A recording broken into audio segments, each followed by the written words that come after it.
Page 86, Pomp and Circumstance No. 1. A very famous melody. At the top of page 86, they talk about two-part writing, as in a duet.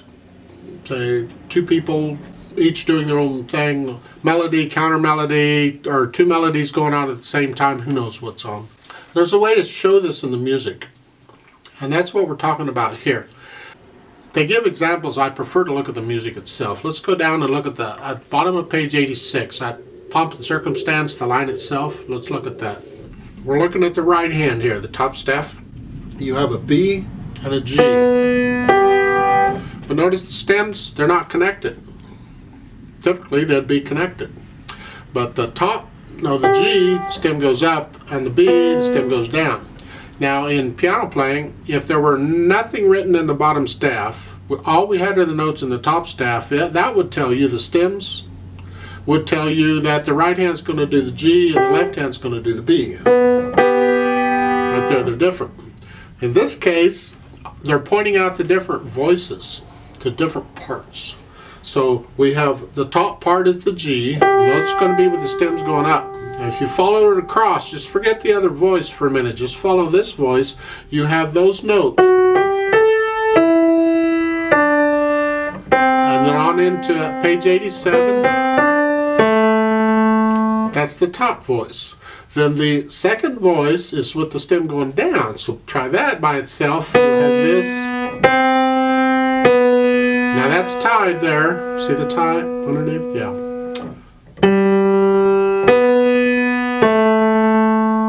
Second voice. It's not real pretty, but it's there. The point is, somebody else would be singing the harmony, which would be this voice. In the meantime, the left hand's just got the accompaniment, is chugging away. Now, when I put the two voices together, and this is the trick, we want to hear both voices. I keep saying, bring out the melody. Well, here you bring out both voices. We want to hear them both. Remember, the bottom voice is tied right there. At the top of page 87, that B, the first note, is for both voices. So the top voice is, and the bottom voice is just an even. So you're going to play it and hold it down, but continue to play the top voice. And then in the second and third measure, that A is both voices. That's why there's a stem going both directions. Both voices are in unison here. They're playing the same note. And then next measure, it's two voices. And then going on into the next measure, the second voice is resting. Only the top voice is playing. Until you get to the last measure of that line, now both voices again. And that's how it's working. And you get this a lot in piano music. It does affect how you play it.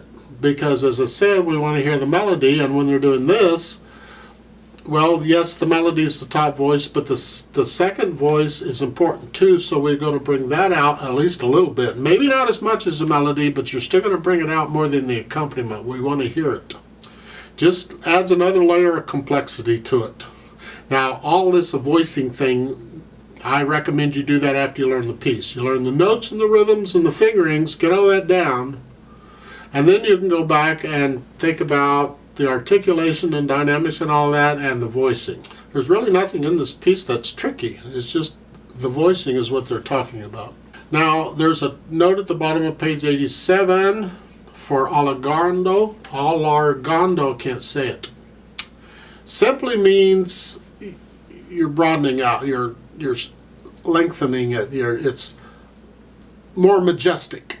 We've had maestoso and all that before. This is just another way of saying stretch this out a little bit, so it's more hoity-toity than it was before. Because you see right the next measure, suddenly it's fortissimo, and it's like the triumphant end of it. It's like that Roman thing that we did earlier, that march thing. The note at the bottom of page 86 about molto. Molto, Italian again, for very. Maestoso is very majestic, and molto maestoso is, whatever. You get the idea, I hope. Now, There's a repeat sign over on page 87 at the end of the second line because of first and second endings. So we're going to repeat back to the beginning. They give you two dynamic markings, a P-MF at the beginning. So the first time is P, or soft, and then when you repeat, you're going to play it medium loud. This piece gradually builds up again.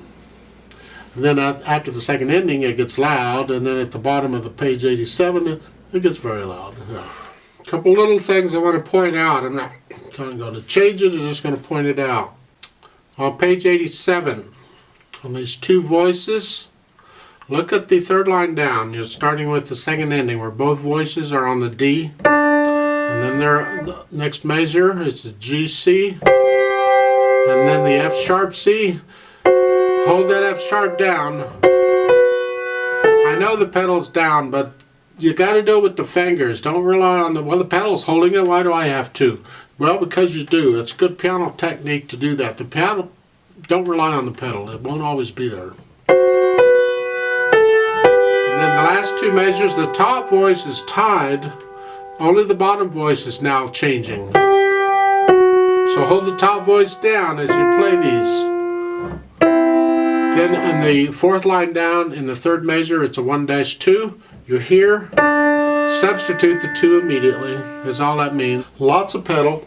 Lots and lots of pedal, because we want the overtones ringing, going crazy. We want everything. This is a very full, loud piece. Well, most of it is.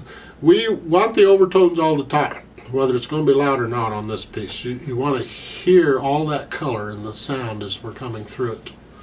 I prefer to hear a break between the phrases. You can experiment and see if you like that or not. It's up to you whether you want that silence or not. But I'm going to pedal it in a way that I do get a little bit of silence in the right hand between the phrases. So let's try this out. 2/4 time. It's in the key of G major, which means if you haven't, it's time to go do the G major scale video. Do the intermediate. If you have done it, it's time to review it. G major scale, along with the primary chords and all that junk. You get it. At the bottom of page 87, last measure, the AVA underneath the left hand, instead of here, you're going to be here. I hope I did not really need to point that out, but I'll point it out anyway. So I'm going to give us 2 counts. Let's begin slowly. This is kind of a slow piece anyway, but you get the idea, I hope. Lots of recordings of this available, so you get an idea what it sounds like. So right hand is here. Left hand, foot's on the pedal. Here we go. Ready, go.